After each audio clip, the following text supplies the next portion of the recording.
Hi, Shannon Waller here, and welcome to Inside Strategic Coach with Dan Sullivan.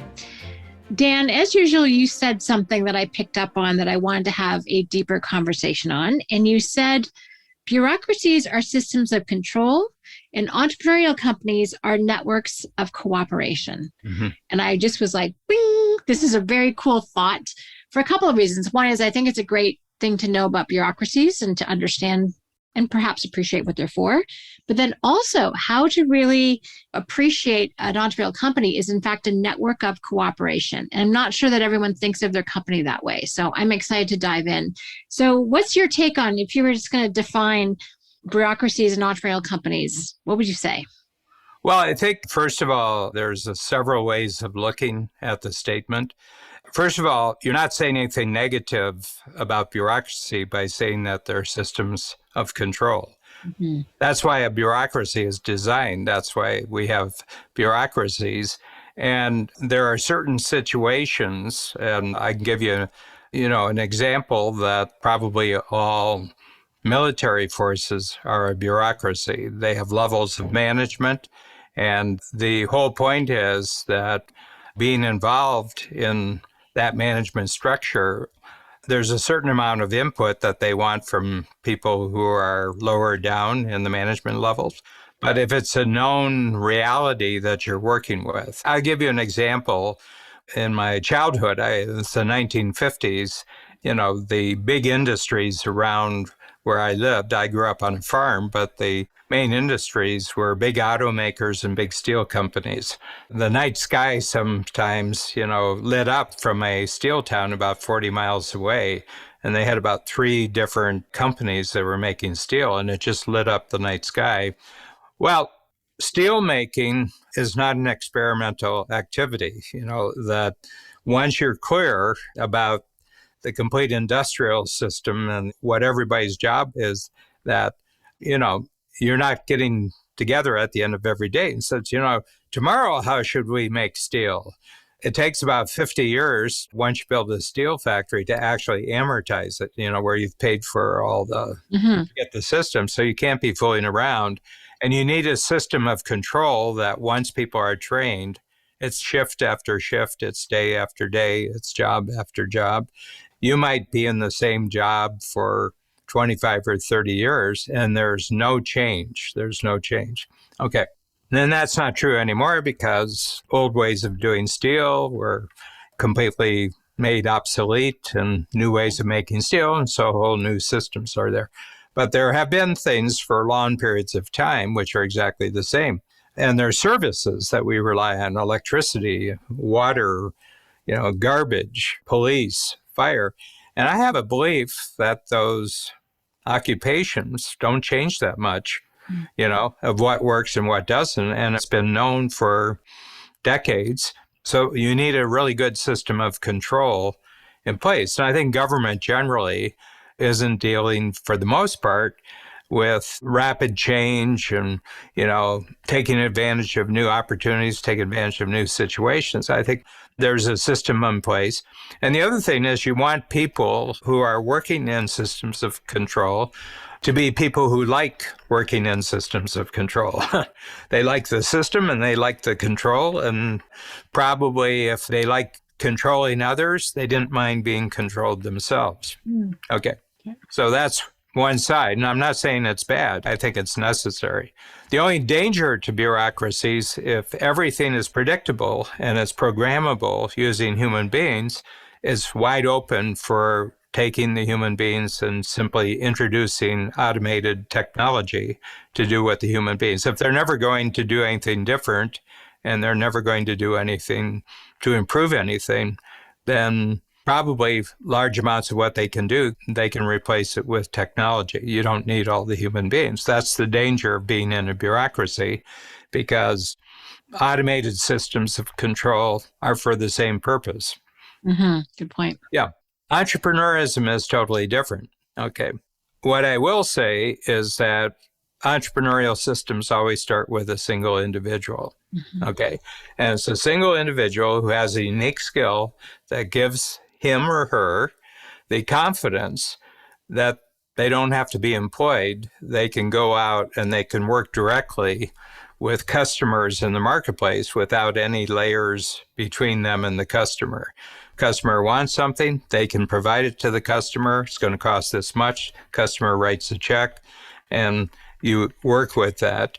And then you start saying, well, there's activities when I'm not working with the customer, backstage activities, I can get other individuals to do my backstage work, So the more you can keep the entrepreneur front stage in terms of creating new value and actually impressing the customer, the client, for that constant new value is being created, and it's worth writing bigger checks for a bigger value. That's fine. And then the entrepreneur has to create a team around it. And I started just as a one-on-one coach. Mm-hmm. Now we're in 3 countries. We have 115 team members. We have another 17 coaches. But I'm, to this day, kind of doing what I was doing 30 years ago. It's just that I'm not doing all the other stuff. Okay. So what I have created and Babs and I have created, and you and Babs, we've created networks of collaboration, networks of cooperation. Mm. Our whole point is that every node in that network, every connection in that network, there's somebody with a unique ability that's better than what other people can do. And that unique ability of each individual can be multiplied if you put them into a network of cooperation. And the whole point why you want the organization to be a network of cooperation rather than a system of control is because things are changing. Really good point. The environment is changing. The marketplace is changing. The economy is changing, as we've discovered over the last 12 months. Everything's changing. New technologies are available. New skills are available. So the last thing you want an entrepreneurial company to be is a system of control, because all it does is make the organization not alert, not curious, not resourceful, and not responsive to changing conditions outside of the organization. That's a really interesting point, Dan. I've met some entrepreneurs who seem to have that control mindset, but they're in an entrepreneurial business, but they try and run their teams, because that's the part that I get to see lots of. They run their teams from a real control basis. So how does that happen? And how can someone undo that mindset and have more of this network of cooperation way of approaching things? First of all, I take the individual who has the emphasis on control more than cooperation, because you will make that choice somewhere along the line that you're into control or you're into cooperation. My sense is they won't attract and keep great people. They don't. They lose them left, right, and center. And the other thing is, I don't think they'll get very big. I don't think they'll really grow. I would say that the vast majority of entrepreneurs who technically qualify as not working for someone else, they're self-employed, are more control-oriented than they are cooperation-oriented. And therefore, they're very small. The vast majority of entrepreneurs in the world are one-person operations. They might have a secretary, they might have part-time, but the vast majority of entrepreneurs can never grow beyond having just more or less created a job for themselves in the marketplace. They're not reporting to a boss, but they're also not being able to focus on bigger, better things. They're not able to focus on them just doing what they love doing. They have to do everything. So I would say that the individuals who would qualify for strategic coach at the entry level, which is the signature program, well, you have to be making $200,000 to do that. And I would say you don't get to that income strictly out of control. You had to do a great deal of cooperating. But I do see entrepreneurs who are very cooperative to start off their career. Mm-hmm. And then they get to a point where they switch gears and they go into control. Okay. That to me means that they've probably come to the end of them becoming a more valuable company in the marketplace. I don't think they're open to new ideas. I think the desire for control cuts off innovation. Well, that's interesting. Talk more about that, Dan. Well, the reason is people who have a passion for control, Mm-hmm. after a while, can only keep people who are passionate about control. And those people are not innovative. Right. And a lot of people, I mean, you said earlier they lose people, and I was like, yes, they do. And there's one person I'm thinking of actually. You're a good example Of what, keeping me or not? of a company that didn't keep you. That's a really good And one that attracted you away from the other company. I know an example. You're a good example of that. Thank you. That's actually very true. I hadn't thought of myself in that regard, but you're totally right. And sometimes people just want to do what they're really good at. And you were saying earlier in previous podcasts, when we were talking about who, not how, it's like if someone's going to control something that they don't know how to do all that well, right? But they still need it done that particular way, even though they're not an expert in it, they're not the right who. It's very frustrating for team members. Yeah. So there's just no even allowing the person to do what they're best at, which is kind of silly. So that need for control is really interesting. You only will keep people who are willing to be told what to do and not do anything different. Yeah. And the other thing is that these individuals are so busy doing what they've been taught to do and never seen any other thing in their future except that they themselves perhaps will get control over other people. Okay. But nobody's paying attention to changes in the outside world. I would say that a lot of where you see this in the entrepreneurial world is in really mature, well-established industries where they're not a new industry. They're not something that seems to be innovative. But my sense is that that's all changing. And the reason is that one of the reasons why new technologies are created is to eliminate the cost of human beings who just do what they're told to do and are almost machine-like in their activity. You know, they're expected to be kind of repetitive and not vary, you know, how they do their job. So whether you're looking at it that way from the inside of your organization, there are innovators out there saying, you know, we'd cut your labor costs by 40% with a new kind of automated system. And that's where you see software happening, you know, and there's like literally decision-making systems now, which are automatic decision-making, and they're dealing with known factors. You know, it's kind of like the thermostat in your house. You could have a human being who stays up all night to make sure that the temperature is right, you know, doesn't get too cold during the night and everything else. But at a certain point, you say, well, why don't we just get a little thermostat that does that? Well, that's a simple example of human activity being replaced by automatic technology. Well, take that really big, and there's big factories. There are automated factories now where they said that there's one human being and one dog. The rest of it is machinery. And they said, why the human being? And they said, human being's there to turn the lights out and turn the lights off. And what's the dog there is to bite the human being if he tries to do anything else, you know, so. But Toyota, I know, has automated factories. The cars are made automatically. You know, they have some human checking up on things, but not very much. Yeah, it's kind of maintenance of the machines is what's left. So it's interesting. It's almost like what's the best use of humans? Yeah. You know, ingenuity, creativity comes to mind. And another thought here is that you can't control innovation. There's a level of unpredictability, which I think some people are just unwilling or unwanting to deal with. And so that's why it pushes them into that control side. Yeah, I think that the most innovative people are the people who need novelty so much in their life that they're very alert to anything that's changing around them. Something's different. There's a famous story about a billionaire or a millionaire at the time, 100 millionaire, at the time of the U.S.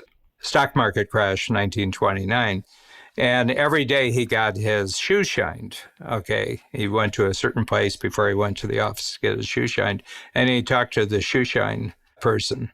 He would ask him, how's business? You know, and it varied. And he could tell by how many people were getting their shoes shined, how they were feeling about themselves, and whether that was something that wasn't an expense or was an expense and everything else. 1 week, he talked to the shoe shine boy. He says, I'm glad you came along. This was on Friday. He says, nobody's come by. And the investor went and he sold all his stocks right away because he said they're depressed. He says everybody's depressed. They're not getting their shoe shined. Well, that's kind of the mentality of an innovator. They would notice something and draw conclusions from some very small, something's changing, there's going to be some kind of problem now that needs a solution, and I'm ahead of the game here, and I'll figure out what people really need. Something's changing, the wind's blowing in a different direction. And I think that you're kind of born with that. I think you can be trained to take it into account, Mm-hmm. but I think the person who just naturally knows that they're born with this, something's different here. Mm-hmm. They pick up on moods, they pick up on language, they pick up on behavior, this is different behavior going on and everything like that. And they're very fast to say, okay, this is change. What does this mean across the system? And I think that's where innovation really starts, is in this noticing something's not the same here. Mm-hmm. And being willing to take action and to not know all the answers before you take action, I think is another part of that too. Well, the other thing is that you don't see it as a negative thing that things are changing. It's just that what we did before might not be what we're going to do tomorrow. We might need to adjust our behavior here. And in a system of control, it would be a negative. Yeah. Well, first of all, it wouldn't be allowed. There's no way for anyone to report the change. Good point. But in a network of cooperation, it's simply alerting the networks like, hey, something's going to shift here. We need to be alert, curious, responsive, and resourceful for that. That's interesting. So, Dan, if someone wants to take action and make sure that their company is in fact a network of cooperation and that they have that mindset, are there some coaching points for what you would tell people to do? Well, first of all, the person who is the entrepreneur and the owner, I think the way to start is that they should look at everything they're doing this year and next year be doing 50% new stuff, where this year they're just doing what they did last year. So my sense is the cues inside of a network of cooperation comes from an entrepreneur who's looking for greater cooperation. Okay. As an entrepreneur, you're sending one of two signals to your team. I want more control or I want more cooperation. And people will respond to you and what you want. You're the lead person. I'm just vastly expanding collaboration and cooperation wherever I can in Coach. I mean, the number of outside collaborations, I have a goal for next year that all of our collaborations, if you take Abundance 360, Genius Network, EOS, the Hay House collaboration with Ben Hardy and Tucker Max, Carrie Oberburner with our Audibles, and then all my podcasts, my collaboration with you, all my other podcast partners. In 2022, that'll automatically have 500 situations where people pick up the phone and say, I've heard about Strategic Coach. Tell me how I can sign up for the program. Nice, Dan. I love it. And those are all external collaborations. I'm going to throw Colby in there too, because they're a big. Colby's huge. Yeah. But also, this needs to be the mindset of the leadership of your company too, right? And as companies grow, a lot of time you do need networks and systems of cooperation, not systems of control. There's a difference. Otherwise, you get into squishing people. It's critical, I think, that entrepreneurial leadership also has this same mindset of increasing cooperation, not control. The other thing at all three levels of our programs, Signature, 10 Times, and Free Zone, every 90 days, there's a brand new workshop. Very true. And what we're saying is that all of our check writing entrepreneurs who are in Strategic Coach are our creative partner about what's needed next, what's working next. So I think as an organization, from a conceptual standpoint, I think we're incredibly alert, curious, responsive, and resourceful to what's next from a standpoint of thinking tools and thinking processes and intellectual shortcuts for our entrepreneurs. And we've been that way from day one. Create a new book every quarter, create new podcasts every quarter. Yeah. I think we're an unusually expanding and deepening network of cooperation. I agree. And I think that's dramatically accelerated even over the past 12 months, which is kind of interesting. Yeah. This is great. I'm leaving with really making sure that the focus is on cooperation, not control, through all levels of interaction with external collaborators and clients, but also internally with team members, with leadership, and with those systems too. So this is a bit mind-blowing, but I love it. I'm glad that we did a deep dive on this today. Thank you. Yeah, and I haven't really thought it through there. And my sense is that some of the big tech giants now, I don't think they're in expanding networks of cooperation. There's so much in terms of control now that they're actually preventing innovations in the marketplace that might threaten their control. Yep. It feels negative. I mean, where you might have been excited about Facebook 10 years ago, now you just kind of say, they're getting kind of creepy. And it's not because they're inventing all sorts of new stuff. It's like they're preventing other people from inventing new stuff. So big corporations get that way. General Motors got that way. AT&T got that way. Microsoft got that way. And it's not necessarily because they're so big. Mm-hmm. It's because at a certain point, the internal desire for control was so great that mentality and mindset of control is starting to go off to the marketplace now. Mm-hmm. Yeah. And I think that's something that smaller companies need to pay attention to too. I think that can happen to any size organization. Yeah, well, I think you can have 10-person bureaucracies. 100%. There are organizations, and I can think of some really great hotel chains, where they're just super responsive to what their customers and clients, they may have thousands of individuals who are inside the organization, but everybody's attention is how can we increase the amount of cooperation with our customers? Mm-hmm. But if you choose one, the entire organization will gradually take on that mindset. If you choose the other, the organization will take on that mindset, and it attracts a different sort of person. Yes. So decide which camp you want to be in. Great. Thank you so much, Dan. Really insightful. Thank you, Shana.